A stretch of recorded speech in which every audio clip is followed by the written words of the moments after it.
And if everything works according to Hoyle this morning, later today we will upload portions of today's service to our YouTube channel for those who are not here now and not online now, but would like to see it later.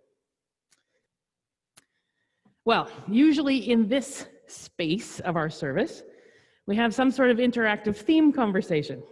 We invite young people up to the front, and we attempt to engage us in some sort of, well, more interactive approach to the theme.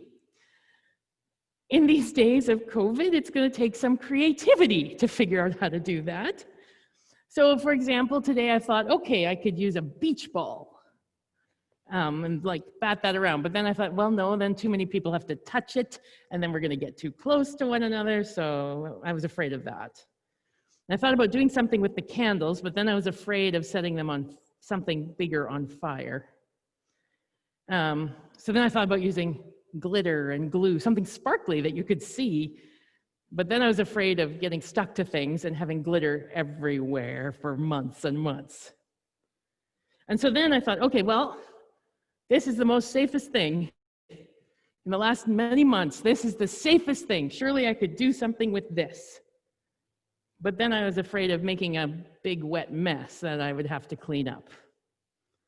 Everything I could think of made me afraid of the consequences. So I decided to do nothing.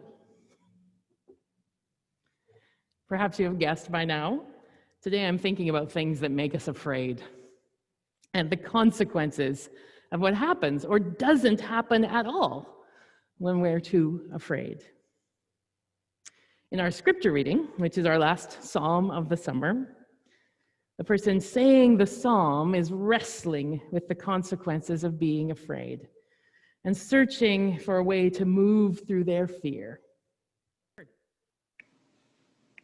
I don't know if there's been a more fearful time in the world.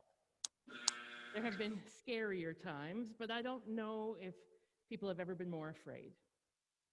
I don't even know really how you'd measure it, but it seems to me that anxiety, which is really a type of fear, is so common it's ubiquitous. For many people, it now seems normal to be constantly anxious. And in the public sphere, it seems to me that most actions that are happening are in response to fear. Fear of what might happen, what will happen, what could happen, what people will say, what people will think. I almost don't know where to begin about talking about being afraid. So maybe I will start with something funny that I've noticed about myself and fear lately. So Friday morning, as I was swimming laps in the indoor pool, something brushed against my arm. It was small, so I knew it wasn't another swimmer going by. And my first instinct was to scream and jump away because I thought it was a frog or a salamander. You see, on weekend mornings through the summer, I've been swimming at Splash Island. I was there this morning for the last time. Aww. Anyway, and several times on the weekends at Splash Island, we have been joined by frogs and many salamanders. And it turns out that I have a rather irrational fear of frogs in particular. Ask the lifeguards, they've heard me scream more than once. And there's something about the unpredictability of their hopping motion that makes me want to run away. And it was already a baseless fear. Like, what do I think a frog is going to do to me, I ask you? But when I start being afraid of the frogs in the indoor pool, you know that I have lost perspective on the situation.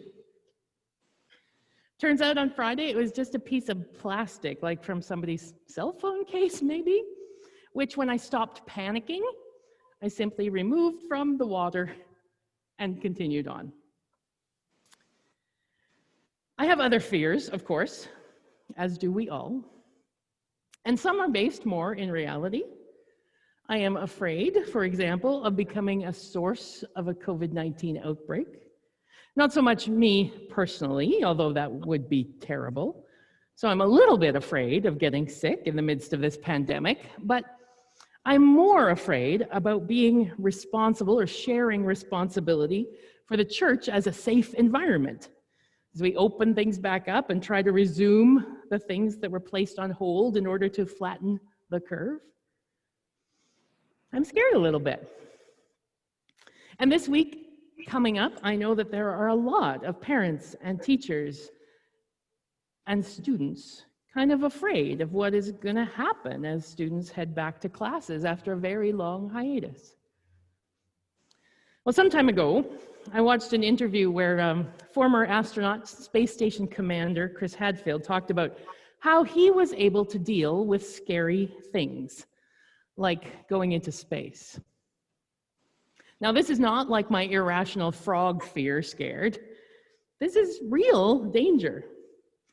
He knew when he crawled into his seat on the space shuttle for his first flight in 1995, the odds of a catastrophic event happening that would kill him were 1 in 38.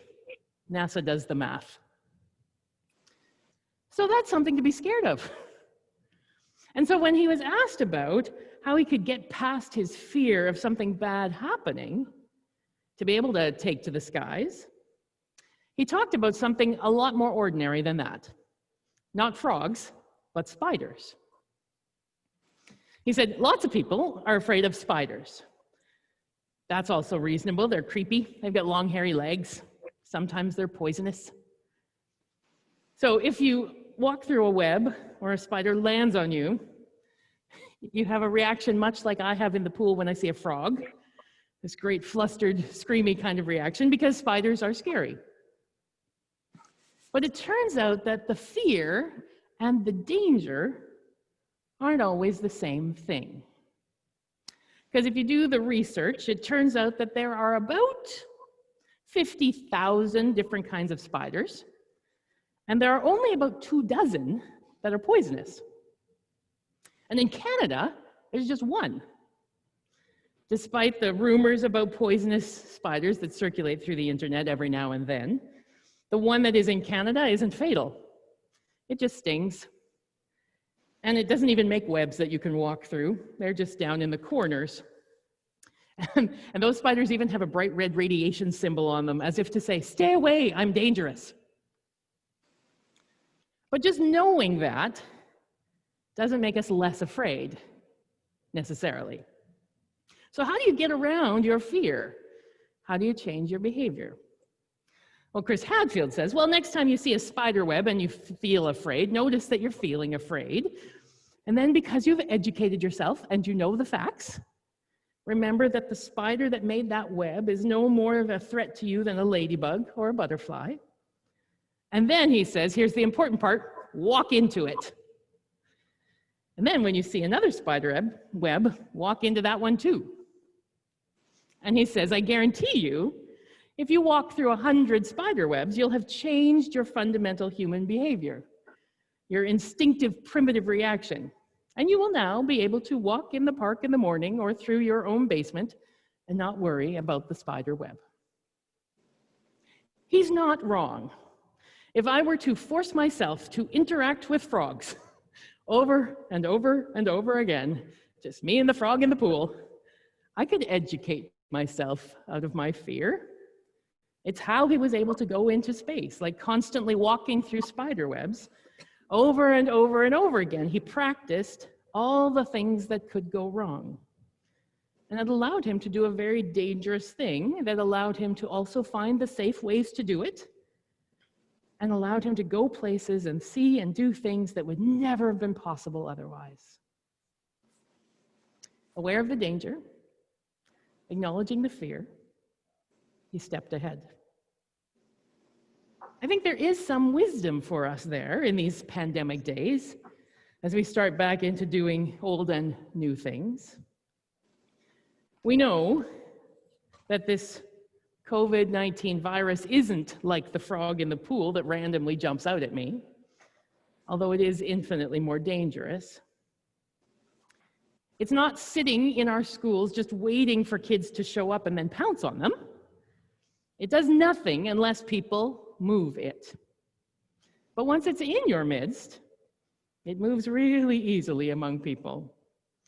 So that's why Dr. Rusin keeps telling Manitobans to stick to the fundamentals. If you're feeling sick, stay home. If you're feeling well, stay 2 meters away from people not in your household. And wash your hands with soap and water often. Because try as we might, we are not going to keep our hands away from our faces. But we also practice things that keep us safe should things go wrong, like wearing masks, or keeping track of who we've been in contact with, not sharing food or drink with people outside our bubbles, not engaging in things like singing that would require us to be further apart than just 6 feet. And it's that kind of practicing that changes our behavior and can help us step forward as we acknowledge danger and fear around us. So that's smart, that's good, that helps us move forward, but it's still not the kind of incentive I need to let go of my fear of the jumpy frog, or the various kinds of fears that keep me awake at night. Partly because the stakes for me aren't that high. I'm not living in constant fear of the frog that's going to come get me. I can laugh at myself about it. So there's not a great cost to my life for this fear. Even so, there is a piece of fear that is not easily educated or practiced away, right? And that is just as true of those fears that do diminish our lives, where the cost of being afraid impacts your whole life and sometimes stops you from living entirely. You know, the part that finds us lying awake at night, that keeps us from being able to take that next step.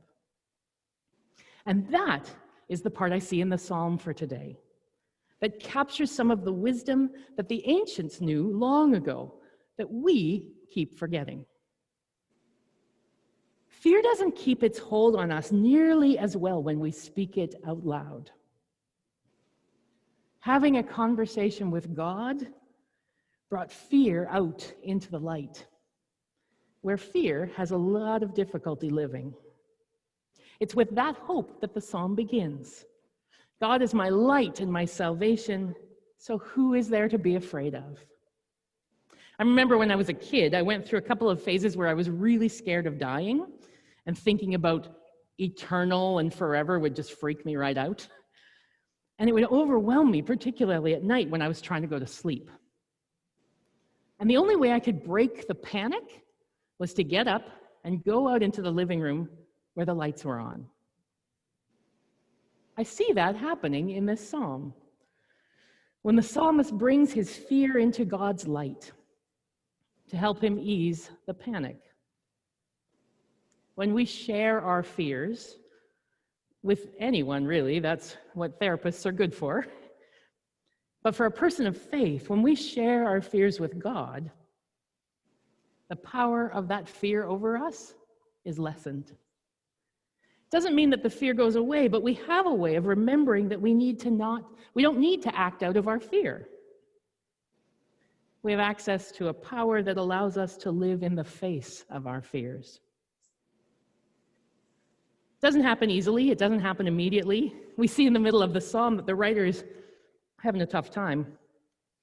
God seems distant, the connection is broken. We know that feeling.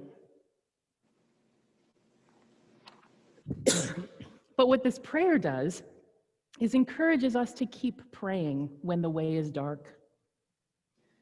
It invites us to trust that seeming absence does not equal abandonment. That's the fear talking.